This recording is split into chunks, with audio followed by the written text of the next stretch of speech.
That's our part of the coverage tonight. CNN Tonight with Don Lemon starts right now. There's been a lot of reading today. You see, you got it too, right? When you start reading all of this, you realize why the Attorney General wanted to come out and get ahead of this, because it is not as glowing as the President of the United States, as he has said. It's not a complete exoneration. And as that the initial letter from Barr has said, all you have to do is read it. That's right. Now, here's the sad thing, though. I sound like you for a second here. Rudy did an effective thing tonight that plays to our political reality. You can read that report and say, wow, they were lying. They did a lot of wrong things. It's good to know they weren't Russian agents, that there was no criminal conspiracy, but they did a lot of wrong things and then lied about it. Or you can look at it and say, I don't believe Mueller. He's just another part of the deep state. They're all in on the same thing. Yeah. And that's the sad part for me. Yeah. Well, as you and I have said, it would be a political Rorschach test. I thought, yes, it is. But I actually think that there are things in here, again, maybe some of it didn't rise to the level of criminality. It probably would have with an average citizen. But sure. It didn't hear. Mueller said that. Right? But it's still very damning. I mean, absolutely. And politically embarrassing for the president. And shameful. And shameful. And unethical. But they have no shame in their game. Yeah. And that's why when Hogan Gidley came on tonight with Coop, he wouldn't even own that Sarah Sanders got busted for lying and admitted it. He couldn't even say it. And when said, the president also lied a lot in here, he wouldn't admit it. President never lied to me. As long as they have that mentality, there will never be transparency. But they better know this. Forget about fake news. It's all about fake views from the White House. Yeah. They've been lying to the American people about what happened, and that's why they did it, because they knew it was wrong. Well, I'm glad you said that. So stick around, everyone. I'm going to tell you, I'm going to point out everywhere, well, not everywhere, but just a lot of it. Yeah, you don't have enough very time. Soon here. Even with your 2-hour show, you don't have enough time. Can you imagine trying to read all of this? But, I have to say, it's just very interesting to me that in certain places here, and when there was so much evidence that some of it didn't rise to the level of it's a high bar. It is a high bar. Beyond a reasonable doubt means to the layman and layman and woman, no other explanation except the prosecutors makes as good sense. But That's tough. Well, we're not sure if their intent was to break the law, but some people knew better than to carry out the president's orders. So, I mean, to me, and they're lucky they did. Otherwise, they would have been like Cohen and wind up going down for helping him and doing what he asked them to do. He's the only one so far. So far. It's crazy. With all these other people in there, I mean, it's really bizarre that's what happened. That and the fact that those lawyers, I mean, people think I'm joking. They think I was being sarcastic. I'm clapping for real. The Raskins, Giuliani, they did a good job. They kept this president safe from himself. If he had sat down, we'd be telling a different story right now. Well, they did a good job for the president, not for the American people, though. Well, that wasn't their job. Yeah, you're exactly right about that. And speaking of Michael Cohen, you're going to hear from Lanny Davis. We'll see what he has to say about the information, the evidence. He is a very sophisticated parser of information. It'll be interesting to see what he takes. Lanny Davis, by the way, is Michael Cohen's attorney. So we will talk. Thank you, sir. Nice job today. Big night, D. Lemon. Yeah, we got a lot to talk about. I want everybody to stick around because I'm going to lay it all out for you. This is CNN Tonight. I'm Don Lemon. Thank you so much for joining us. Here it is. I hold it up. I mean, that is a lot. Look at that. This is a day that we finally learn what is in this report. This is the Mueller report. It's a big report. The redacted one, anyway. And what's not redacted, we learned what's in there. Based on what we can see, this report is stunning. This report is not exactly what the Attorney General laid out. It's not exactly what the president has been saying. It's not exactly what the president's apologists have been saying. Okay, you hear me? And I'm going to tell you why. If you don't believe me, I want you to stick around and let's see if we can convince you. And if not, you should still listen. So the main takeaways. Mueller found the Russian government interfered in the 2016 presidential election in a sweeping and systematic fashion. That's what the report said. And even though the investigation did not establish that the Trump campaign coordinated with the Russian government, it did find that the Trump campaign expected to benefit electorally from information stolen and released through Russian efforts. That is important. Mueller was unable to clear President Trump on obstruction of justice, saying This is, again, he cannot conclude, quote, no criminal conduct occurred. So here's what he does. Mueller lists 10 instances of possible obstruction and provides even more details about what happened. And in the report, Mueller seemed to clearly open the door to Congress, saying that it can still investigate and potentially find that the president obstructed justice. So look for that. That's where we're going to next. So the report even goes on so far as to reveal how Trump reacted to Mueller's appointment as special counsel. Okay? So Trump first learned that the Deputy Attorney General, Rod Rosenstein, appointed Mueller. This was in May of 2017. When he heard that, and this is again according to the report, the president slumped back in his chair and said, "Oh my God, this is terrible. This is the end of my presidency. I'm effed." I can say a lot of words on cable TV, but I can't say that one. It's a very interesting reaction. And ever since that day, based on the report and those 10 instances, it looks like the president has been trying to make things less terrible, shall we say, for himself. The Attorney General, William Barr, even went so far as to excuse what could be obstruction, saying this, okay? Follow along with me. There is substantial evidence to show that the president was frustrated and angered by his sincere belief that the investigation was undermining his presidency. Apart from whether the acts were obstructive, this evidence of non-corrupt motives weighs heavily against any allegation that the president had a corrupt intent to obstruct the investigation. Okay, so I have a lot. We're going to read along in a little bit. You heard what he said, except think about this, okay? He's saying this is a reason not to call it obstruction, being upset. Except if you're being investigated and acting on that anger, then acting on the anger and then trying to shut down the investigation, in the real world, under normal circumstances, that would sound a lot like corrupt intent. And corrupt intent would point towards, you guessed it, obstruction. The report also shows us exactly who the President of the United States really is. This is a president who again and again lied and misled us. A president who is morally challenged. A president who tried to obstruct justice and pressured others to do that for him. Again, this is all in the report. I'm not making this up. Instructed others to do it for him. That is not normal. There have been so many lies, so many contradictions from this president and his administration over the past 2 years. So many times they resorted to shouting denials. When we reported facts, they would shout denials, we would report facts. Facts that have now been supported by Mueller and his report.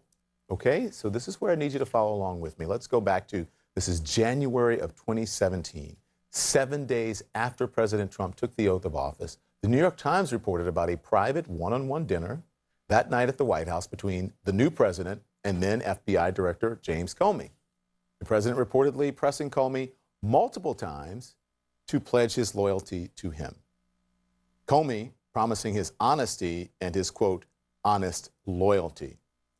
The president fired back at the Times report, tweeting, "I never asked Comey for any personal loyalty. I hardly even knew this guy." Just another of his many lies. His memos are self-serving and fake. Okay? We know now that that is not true. Mueller's report describes the whole thing in detail. Okay? It says, quote, from volume 2, this is page 35. After Comey's account of the dinner became public, the president and his advisors disputed that he had asked for Comey's loyalty. The president also indicated that he had not invited Comey to dinner, telling a reporter that he thought Comey had asked for the dinner because he wanted to stay on. But substantial evidence corroborates Comey's account of the dinner invitation and the request for loyalty. The president's daily diary confirms that the president extended a dinner invitation to Comey on January 27th. With respect to the substance of the dinner conversation, Comey documented the president's request for loyalty in a memorandum he began drafting the night of the dinner. Senior FBI officials recall that Comey told them about the loyalty request shortly after the dinner occurred. And Comey described the request while under oath in congressional proceedings and in a subsequent interview with investigators subject to penalties for lying. Comey's memory of the details of the dinner, including that the president requested loyalty, has remained constant throughout.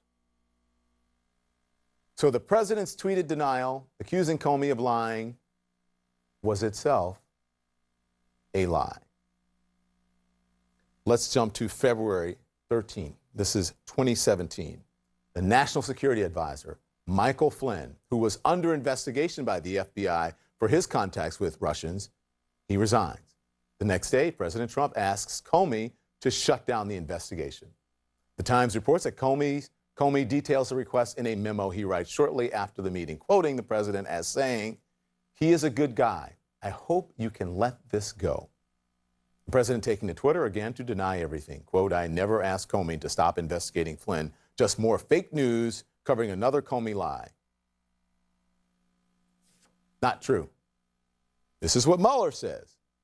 Quote, this is from Volume 2, page 44. After Comey's account of the president's request to let Flynn go became public, the president publicly disputed several aspects of the story.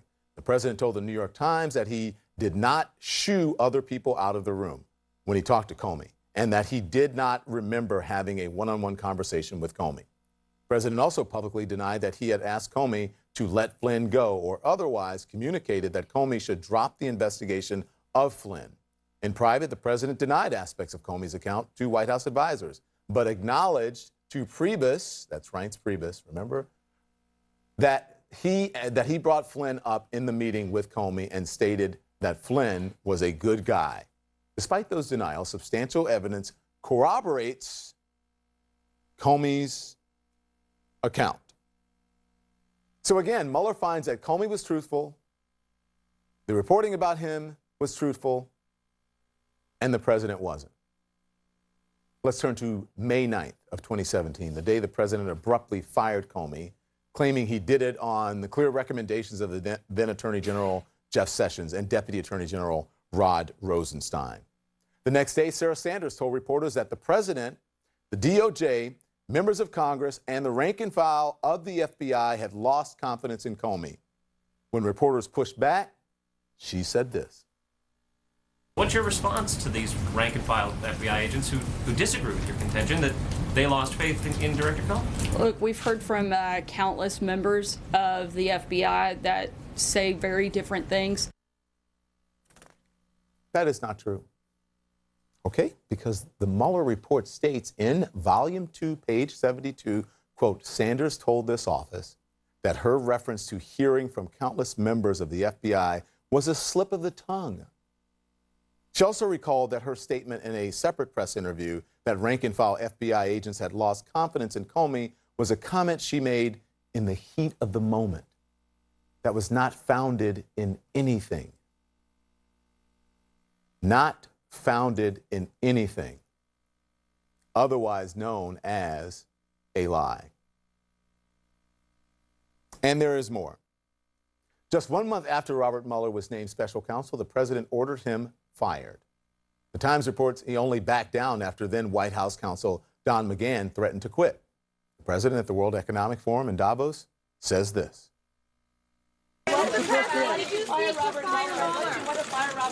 Fake news, folks. Fake news. What's your message today? Typical New York Times fake stories. Yeah, okay, fake news. But Mueller's report details even more lies. Quote, from Volume 2, page 113, in late January of 2018, the media reported that in June of 2017, the president had ordered McGahn to have the special counsel fired based on purported conflicts of interest, but McGahn had refused, saying he would quit instead.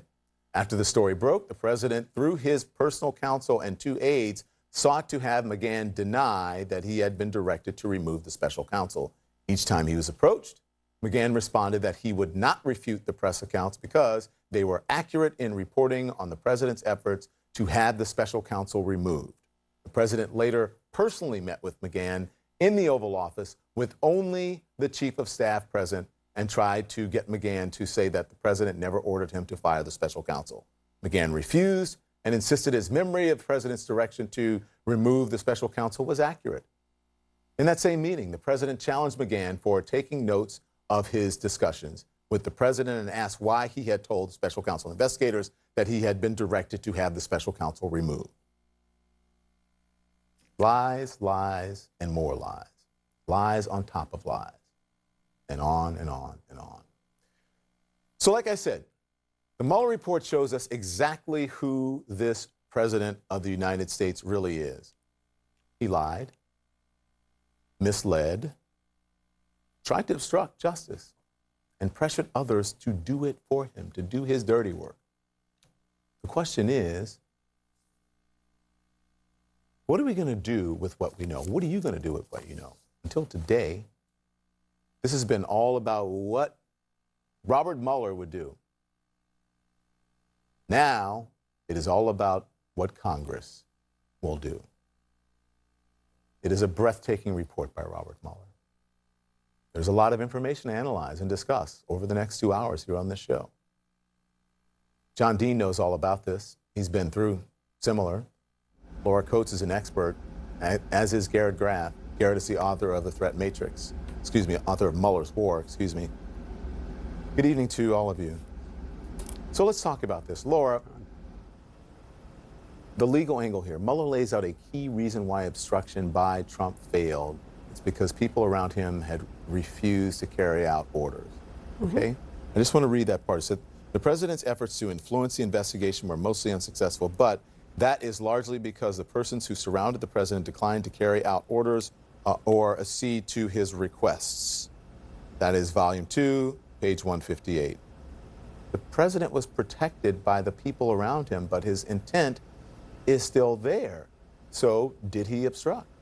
Well, absolutely, according to the Mueller report. Remember, the idea that there were adults in the room is comforting. However, obstruction is a crime where if you endeavor to do so, meaning you even try to do so, even if it's not successful, even if you don't undermine or stop an investigation, which none of the things that were outlined by what you talked about, those 10 or 11 different categories of information and instances where the president was thought to have obstructed justice, they did not do anything to actually stop the investigation. And we have a Mueller report. But having not stopped it is not the actual criteria. The litmus test is whether you tried to do so. So it did fail to stop it, but it didn't fail to actually substantiate a basis to say that there is obstruction of justice here.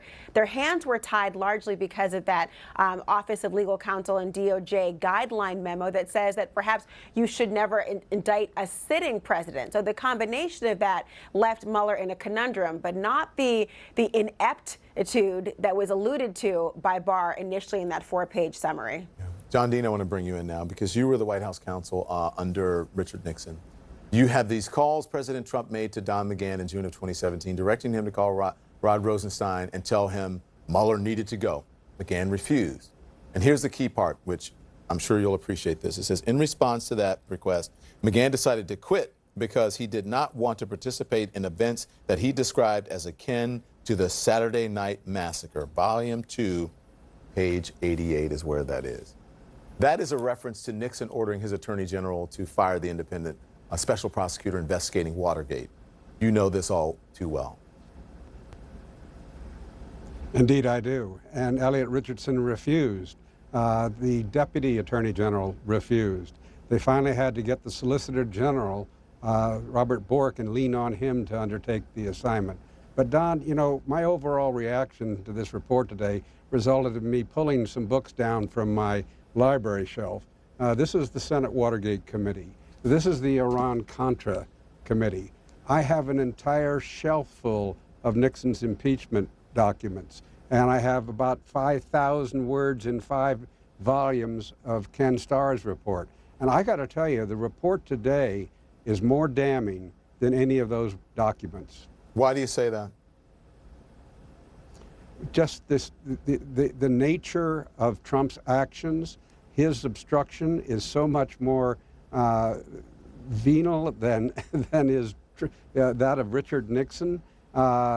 It's just a remarkable comparison. Someday I'm going to sit down when I can catch my breath and compare these charges against these presidents, because Trump is in a whole league of his own. He's actually making Nixon look good. Wow. Garrett, I just want to read how Trump reacted when he learned about the appointment to Mueller, okay? When Sessions told the president that a special counsel had been appointed, the president slumped back in his chair and said, "Oh my God, this is terrible. This is the end of my presidency. I'm effed." Volume 2, page 78.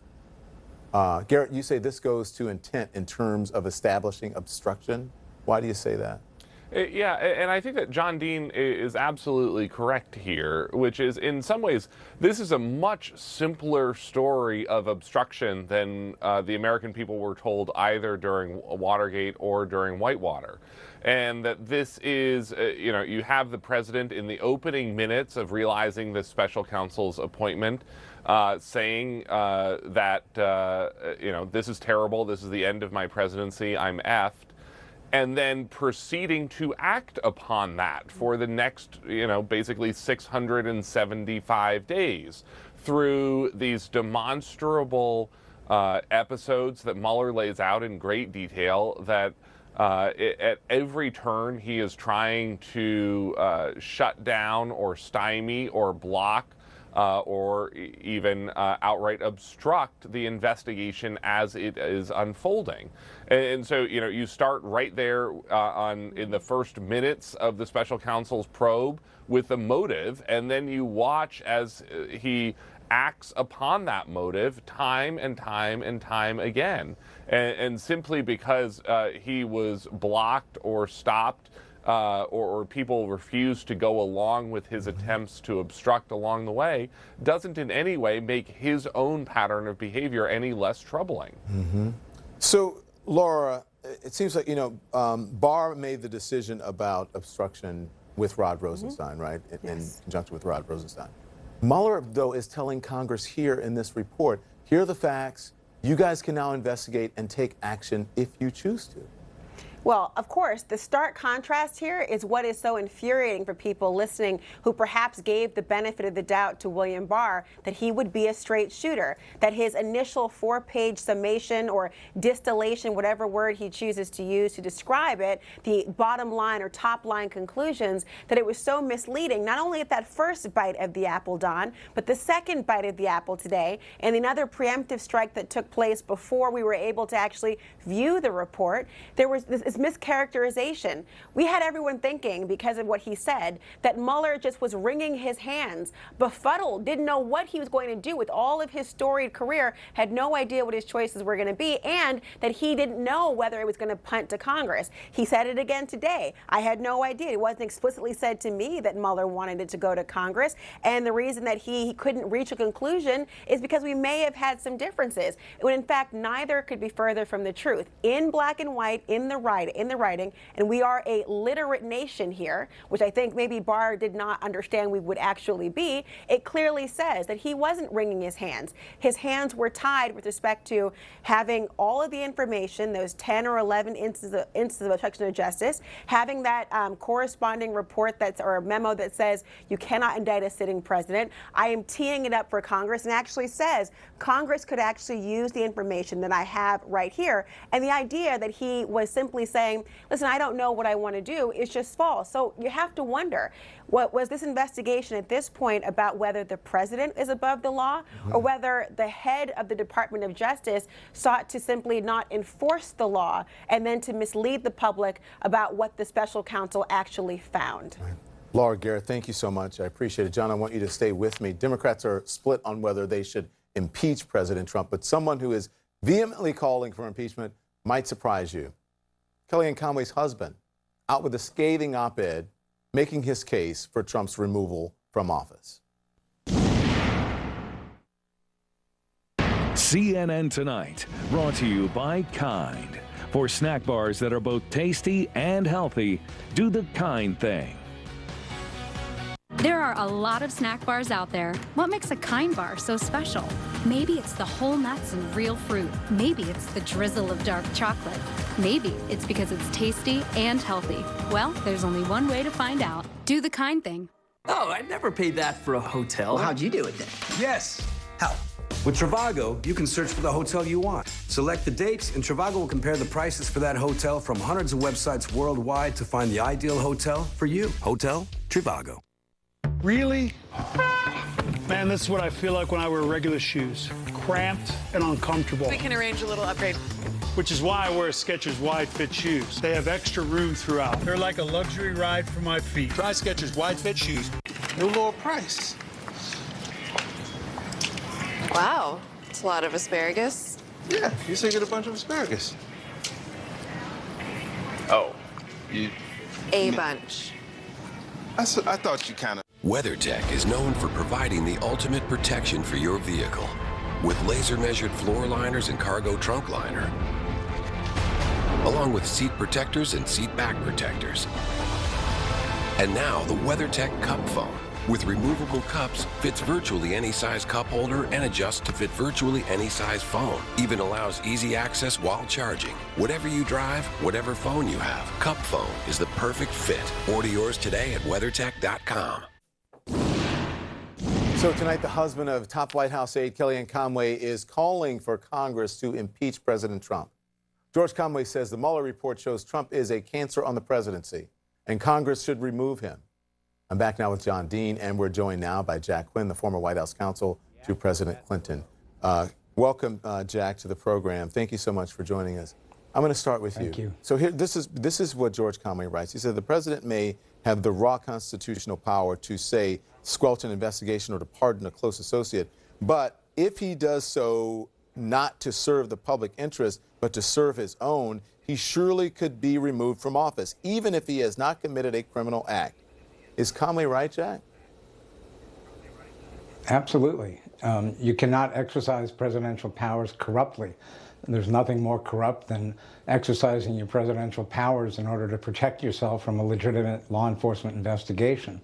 I do think it's worth mentioning, by the way, that a lot of this discussion in the earlier part of the show turns on this whole question. I mean, the Attorney General parachuted into this, which is frankly infuriating. But a lot of this disagreement, seeming disagreement between the Attorney General and the special counsel turns on one of the biggest lies of the day. And that is the assertion on the part of Attorney General Barr that his decision, reached after, purportedly flipping through the 400-page report, that it turns not at all on the fact that the Department of Justice has had a longstanding policy that a president sitting in office cannot be indicted. He denied that was the case. That is simply an untruth, and it's a massive one, because this is at the heart of what led the special counsel to come to the conclusion that it was not for him at this point to undertake an indictment of the president. That's why he did it. Instead, he invited the Congress in the clearest terms, after saying, if we could conclude that the president did not obstruct justice, we would do so. But we cannot reach that conclusion. Instead, they detailed more than 10 instances of obstructive behavior on the part of the president. The Attorney General's refutation of that, not even a refutation, he didn't even try to defend his conclusion. He just brushed it aside. He said, it doesn't matter. We have disagreements. He said he came to a well-reasoned conclusion that the president had not obstructed justice, despite all of these instances of obstructive behavior. And then he held a press conference to answer questions. He wouldn't explain about it when reporters said, well, what did you disagree on? He just brushed over that. So you're right about that. John, I want to bring you back in because Conway mentions he can't explain. He can't explain it. He mentions you in the piece too, okay? Here's what he writes, John. He says, White House counsel John Dean famously told Nixon that there was a cancer within the presidency and that it was growing. What the Mueller report disturbingly shows with crystal clarity is that to date there is a cancer in the presidency. President Donald J. Trump. Congress now bears a solemn constitutional duty to excise that cancer without delay. 46 years later, is there a cancer on this presidency too, John? I think there is, Don. I used those words to make sure I had the president's attention that morning and that he was listening to what I had to say. And I took him through all the problems that he was confronted with. That's the morning I met the real Richard Nixon. He responded exactly the opposite the way I thought he would when I thought he would end the cover-up after raising every single problem I could raise in an hour and 50 minutes. We now have a president that's in his 800th day of his presidency, and I've got to say it's very grim. It is not a healthy presidency, and I don't know that we can wait till 2020. This man is learning how it operates, and he can do great damage. So are you agreeing with Conway that this is heading towards impeachment, or it should?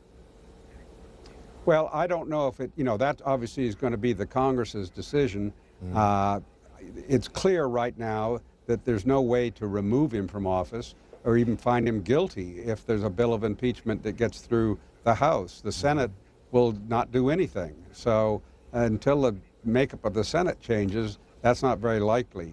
But the question is, what I think should happen is that the House should commence hearings that will start educating the public for 2020 so they'll know what they're dealing with this president.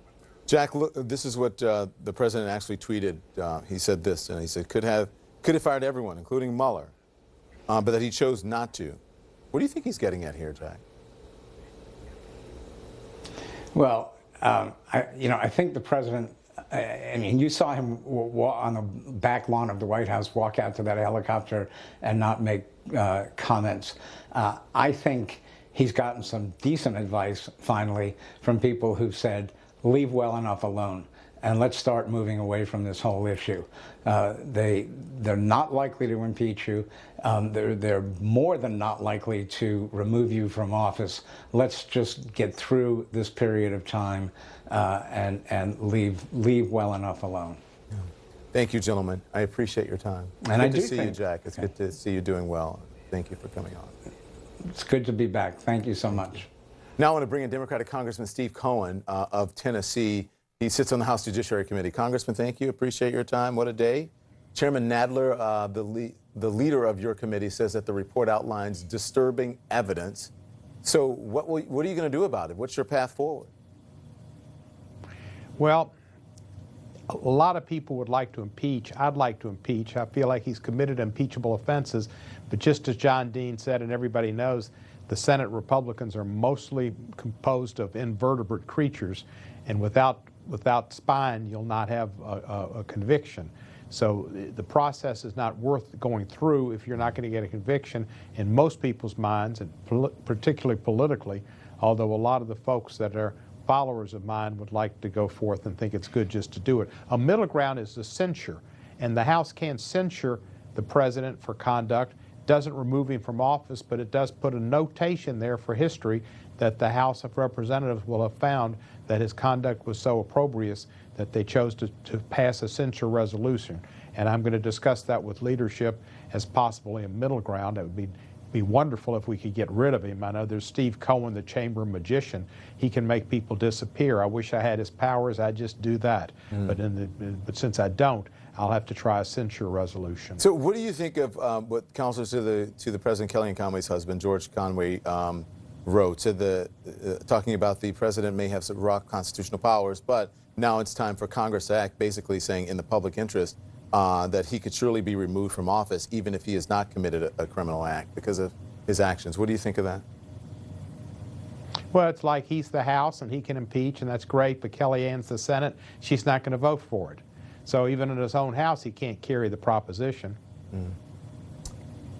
Very interesting way of putting it. I mean, I think he's committed impeachable offenses: emoluments, obstruction, derogation of the office, how he was referred to the press and all. He's done a lot of things, and he has no connection. You know, I was thinking of when you were talking earlier, this whole thing has been sex lies, but we didn't have any videotapes. You've got the Southern District has got the sex, which the president denied. He said he didn't know Stormy Daniels and Karen McDougal and knew nothing about the payments. And then he says no collusion, no obstruction.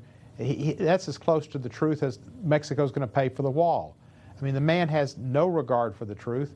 And now we know that Sarah Huckabee lies too. She just kind of goes around and spends it, but she knows not to perjure herself. but lying to the public as the press secretary is okay. This administration is just full of just the gang that couldn't shoot straight, but they're there and they're in power and they're taking care of their cronies and they're making a lot of rich people richer, and they've got a lot of not so wealthy people, pretty much poor people, brainwashed to make them think that he cares about them and he's helping them. He could care less about anybody except himself. Yeah. And his family, maybe. You know Eric Swalwell, he's a congressman who's running for president. He says, he's also in the Judiciary Committee, he says that Attorney William Barr should step down. Do you agree with him? Yeah, I think he shouldn't have ever stepped up. But he did it for some purpose. There was some group wanted him to come in and do the deed. He agreed to do it. I don't think he's just looking out for his daughter and son-in-law, both of whom work for the administration. What about Barr being impeached? He liked the gig. That's a possibility, but I don't think the Senate would do it either. The fact is, the Senate's not going to, they're not going to convict anybody except Hillary Clinton. You know, they're still worried about her. Barr, we could do a censure on him too, and maybe he should be censored. You know, Trump could fire him within 4, 5, 6 months. He doesn't keep people around long, and you don't stay in his favor for long, and he could accidentally do something right and get fired. Congressman Cohen, thank you for your time. You're welcome, Don. You know, Chris had on Giuliani. The spin was unbelievable. Well, you know. Right, you don't do the spin. Yeah, and it's nighttime, man. And it'll be morning tomorrow. What else is new? Thank you so much. I appreciate it. Yeah, you're welcome, Don. I want to talk about this now with James Clapper. He is the former director of national intelligence. Director, appreciate you joining us. Let's talk about this now. The special counsel lays out how the Russian government interfered in the 2016 presidential election in a sweeping and systematic fashion. You think that this is the most important part of the report. Why is that? Well, I do, Don, and the reason is the, you know, we sort of lost sight of what to me is really important, which is the threat posed by the Russians. And the Mueller report lays this out in unassailable and exhaustive detail about the magnitude and depth and breadth of the Russian interference in our election in 2016. And so I was very gratified at that. I think that alone, Mueller rendered a great public service for this country. And I hope Americans take the time to read at least that portion of the report about the Russian interference. And I still am not confident that we're doing all we can do to thwart what they're going to continue to do to interfere in our processes and undermine us. Considering the inconsistencies coming out of the administration on whether or not it actually happened. Director, let's move on now, because incredibly tonight, President Trump tweeted this: anything the Russians did concerning the 2016 election was done while Obama was president. He was told about it and did nothing. Most importantly, the vote was not affected. You were the director of national intelligence at the time. What is the truth? Well, the truth is, we did a lot. You know, you can do the coulda, woulda, shouldas all day long about whether we could have done or should have done more earlier, but we did a lot. Most prominently, I would mention, or for example, is the fact that President Obama, unlike his successor, directly and pointedly confronted Putin and asked him in very forceful terms to stop the interference. And so I think, and then, you know, the assertion that the Russian interference had no impact on the outcome of the election is absurd. Facebook alone, the Russians reached 126 million people, according to the Mueller report. And remember, the election was turned on less than 80,000 votes in 3 states which the Russians targeted. Now, put aside the number of people that, because of what the Russians did, just didn't bother to go to the polls. So to suggest that it had no impact on the outcome of the election it just stretches credulity. In fact, in my book, I make the assertion that the Russians turned the election in Trump's favor. You personally briefed President Trump on Russia's campaign to interfere in the election. Do you think his administration has done anything to stop this, or is our country, do you think, still at risk? I think our country's still at risk. That's not to say we haven't done some things. Each department, each relevant agency, DHS, FBI, the intelligence community, have all done things, I think, to try to thwart further such efforts by the Russians. But what we're lacking is the force of leadership that ought to be coming from the president himself and the bully pulpit that only he occupies. And we need that leadership to galvanize the country and make the electorate aware of the profound threat posed by the Russians, and we're not doing that. Yeah. So Director Mueller's report also says the investigation established that the Russian government perceived it would benefit from a Trump presidency and worked to secure that outcome, and that the campaign expected it would benefit electorally from information stolen and released through Russian efforts. Do you think Russia's interference was so extensive because they had such willing participants in the Trump campaign?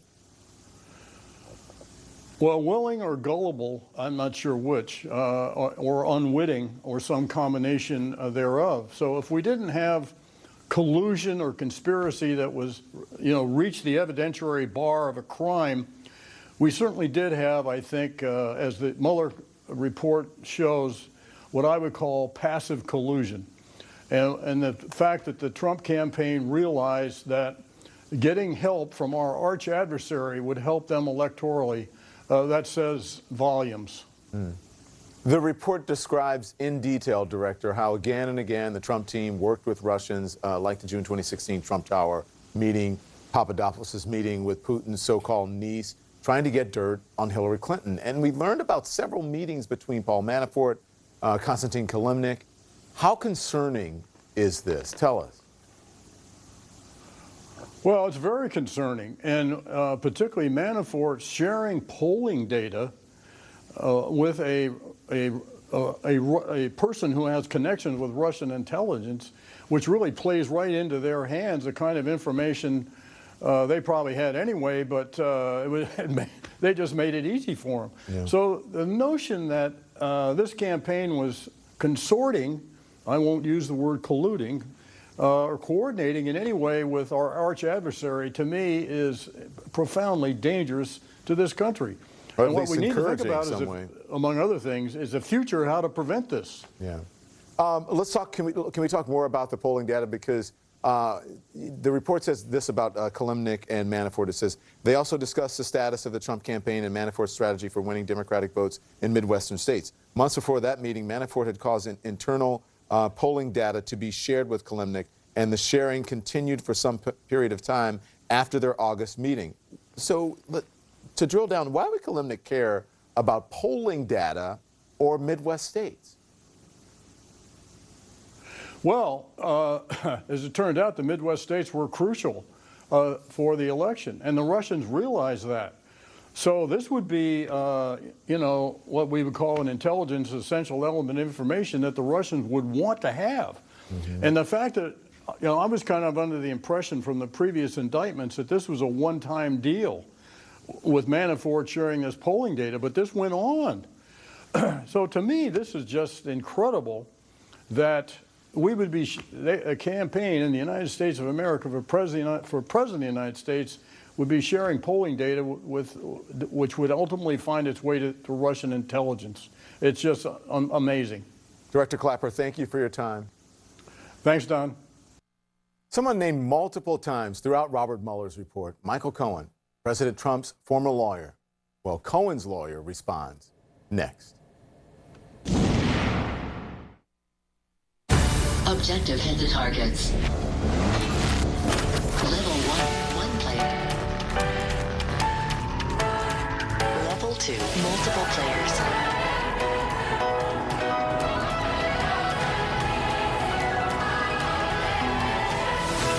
Level 3, freestyle.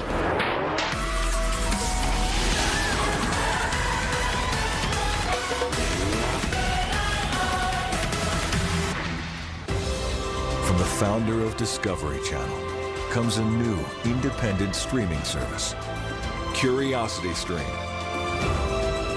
home of groundbreaking documentaries and award-winning original series. Follow your curiosity This is Curiosity Stream. At Fidelity, we make sure you have a clear plan to cover the essentials in retirement, as well as all the things you want to do. Because when you're ready for what comes next, the only direction is forward.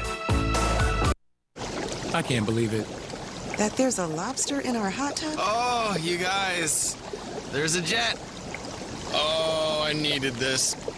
No, I can't believe how easy it was to save hundreds of dollars on our car insurance with Geico. We could have been doing this a long time ago. So you guys stay to the hotel? Yeah, we just got married. Oh, congratulations. Thank you. Yeah, I'm afraid of commitment. You know, I'm being boiled alive.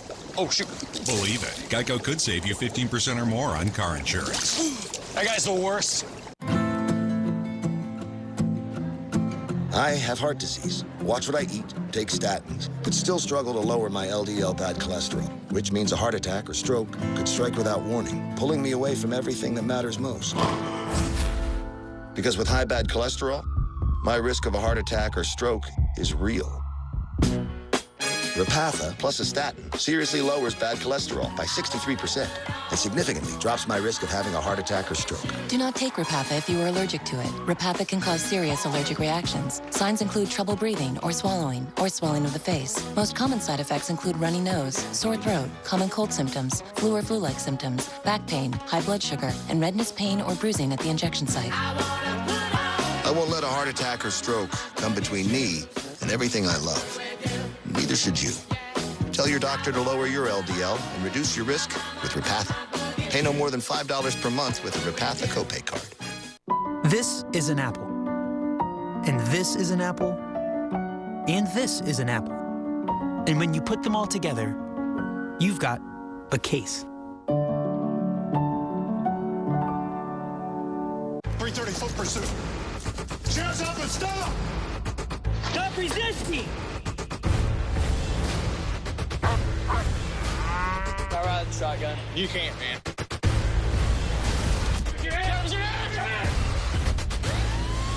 Stop!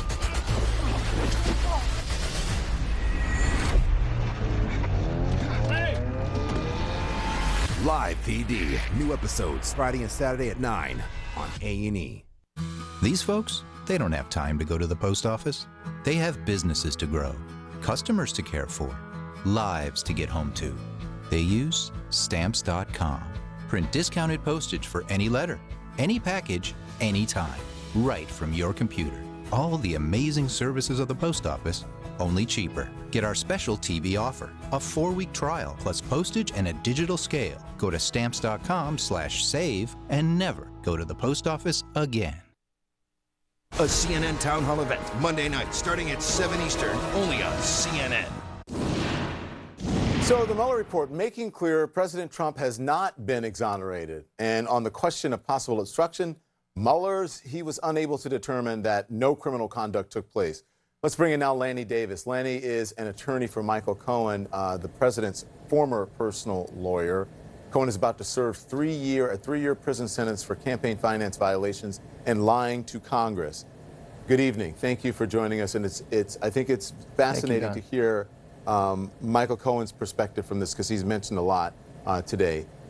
Has he read the report, this redacted report that's finally coming out? And he's just about finished it, and he's counted 62 or 63 times where Mr. Mueller mentioned his name. He spent 70 hours and 7 days with Mr. Mueller, hundreds of hours voluntarily with members of Congress, and he has seen the lies adding up over a period of time during the campaign that convey to him an intent to obstruct the Mueller investigation, and obstruction of justice clearly is a possibility.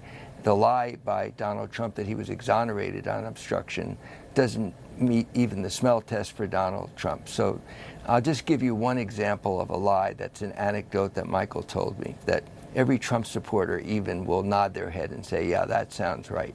So Michael is walking to a car as Donald Trump is about to go to a rally during the campaign, and Trump asks him, what's going on with our Moscow Russians? What's going on with the Russians? Implying something about the Moscow Trump Tower project. Michael says, oh, we're still talking, we're still trying to figure it out, we're still working on it.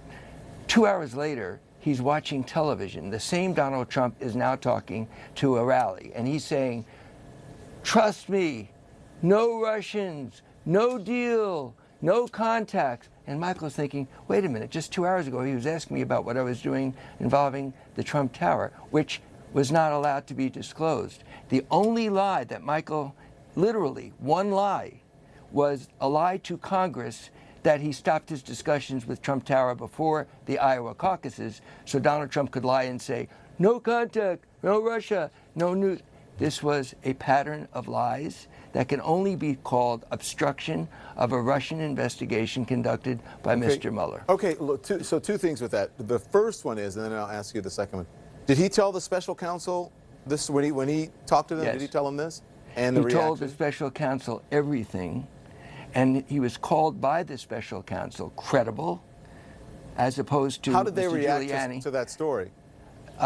They were dumbfounded and even surprised at how truthful it sounded, because it was consistent with what they had heard from others about Trump blatantly lying. On Air Force One, Trump wrote out that the Trump Tower meeting was about adoptions. Even his son couldn't go along with that because the email said dirt on Hillary Clinton. So the pattern of lies, and there was only one lie that Michael performed on behalf of Trump in accordance with his directives, the exact words used by his defense lawyer publicly.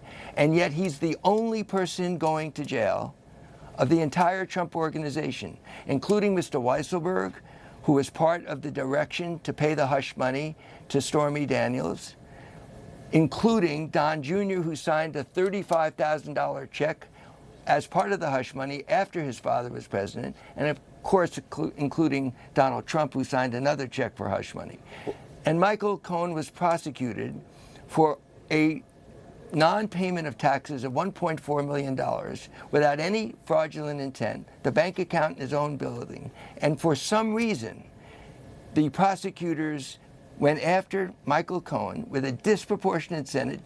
You know that he's serving more time than the Wolf of Wall Street, who there was a movie made about and defrauded $200 million from investors, served less time than Michael was sentenced for. This disproportionate and unreasonable targeting of Michael Cohen, the only person going to prison, is completely incomprehensible. Okay, Lanny, you answered the second part of my question, but the other thing is, because you're saying that Don Jr. Wrote a check, yes, and you said the president as well. Yes, but while he was president. But they declined to charge Don Jr. with a crime. So far. Now, I have certainly respect for the professionalism of the Southern District of New York. I do not understand the massive warrant that they wrote based upon an affidavit that was faulty, but they searched and ended up with a $1.4 million unpaid taxes count that has never been criminally prosecuted in the history of America without other signs of fraud. So why are they coming down on him and not others? I don't understand, other than I watched Attorney General Barr politicizing the job of Attorney General, being the Roy Cohn, personally representing the president rather than the American people. Okay, you said that there was one lie. I don't understand why only one person, Michael Cohen, who's cooperated more than anyone, who knows more than anyone, is being sent off to prison in the next 3 weeks. Okay, so look, before I move on, you said that there was one lie about how many times he had talked to him about or the contacts with Russians. Okay. But in the Mueller report, if you look at the redacted report, it illustrates a number of times that the president lied and that people around him lied. Yet Michael Cohen, they characterized him as a liar. Why not characterize the president as a liar as well when the evidence is right there? Well, the irony is immense. One lie, and the man who is the expert at labeling people falsely, Donald Trump, he's made a career of it, calls Michael Cohen a liar, and all the Republicans during the House hearings calling Michael Cohen a liar for lying for the president, for the benefit of the president, and in accordance with his directives, the exact phrase used by Mr. Petrillo, Michael's lawyer. Yeah. And yet, Don, you have to ask, is there a single Republican right now in Congress who has asked Donald Trump, why did you write as President of the United States out of your personal account a $35,000 hush money check? And do you think you can be above the law? And Mr. Barr, are you going to ask the President of the United States, why did you write that check? And are you going to ask the Southern District, why do you target and disproportionately prosecute Michael Cohen, the one person who turned to tell the truth about Donald Trump? If you read, because you said it was $1.4 million, but and if you actually read it, it's over 5 years. Over 5, it's 206. That's $260 per year in taxes. That or not? It wasn't just in one fell swoop, but it's still. It is 1.4, but Floyd Mayweather, $15.5 million civil. Okay, so let's move on. Because criminalizing that is unprecedented in American history. I've got to move on. I don't understand. Because I've got a lot to ask, and you know I only have limited time. Mueller referred 14 investigations to other offices. That includes Michael Cohen's case. And is Michael Cohen aware of helping with any of the other 12 redacted investigations? Yes, he's helping. I can't say 12 and I can't say redacted because he's the one person who can see by reading the report what's redacted and what isn't redacted based upon his 70 hours with Mr. Mueller. Can you give us some specifics, though? I can't give you the specifics, but he has shared information with the Southern District of New York. He has spent a lot of time with the New York Attorney General and the tax authorities in New York, and he spent a lot of time with the Senate and House Intelligence Committees. The one person who has been fully cooperative, who you would think, having John Dean on, reminded me that he was available to the Watergate prosecutors. He never went to prison. He was kept available. You would think that Congress and the prosecutors would want Michael Cohen around, given all that he knows, to help create this obstruction case that I think is there and should be brought against. One more question. Are we going to hear from Michael Cohen before he reports to prison on May 6th? So at some point, he has a family and personal affairs to take care of.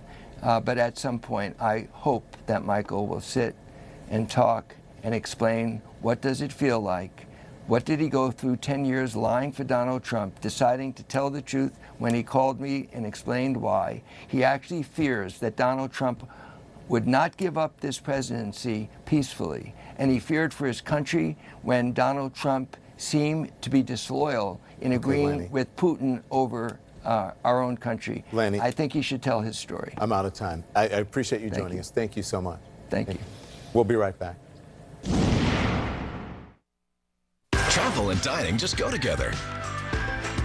Now Kayak and OpenTable let you earn travel rewards every time you dine. With just one reservation on OpenTable, you can start saving money on hotels with Kayak. Get started at kayak.com/dining rewards. Yeah, we're going to need 500 more units pronto. We don't have that kind of money right now, Carl. You will in 10 minutes. That's how long it will take you to get funding through Cabbage. I know. I'm 10 minutes in the future spokes guy. Cabbage. Business funding in as little as 10 minutes. What's happening?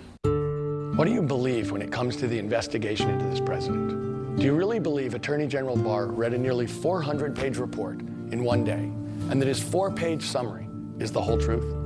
I'm Tom Steyer, and I'm organizing an effort to release the full Mueller report now and let the American people decide. If you think we have a right to read the report for ourselves, you can call the Attorney General at this number. Our tax dollars paid for the report. Don't let him cover up the truth. We're finally back out in our yard, but so are they. The triple threat of dandelions, lurking crabgrass, and weak-thin grass. Scott's Turf Builder Triple Action. This single-step breakthrough changes everything. It kills weeds, prevents crabgrass for up to 4 months, and feeds so grass can thrive, all guaranteed. Only from Scott's. Our backyard is back.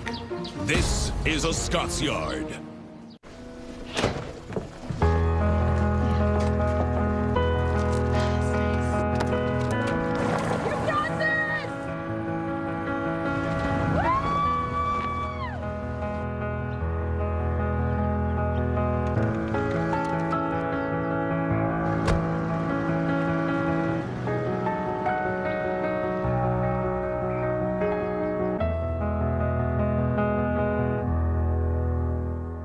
I got a certain way I like to do things. I like Consumer Cellular. I get unlimited talk and text for just $25 a month with no contract. They received the J.D. Power Award for highest customer service again. And Consumer Cellular has been an approved AARP provider since 2008, so we trust them. Reliable nationwide coverage for way less money? That's the way we like it. Get wireless the way you like it. Call, go online, or find us at Target.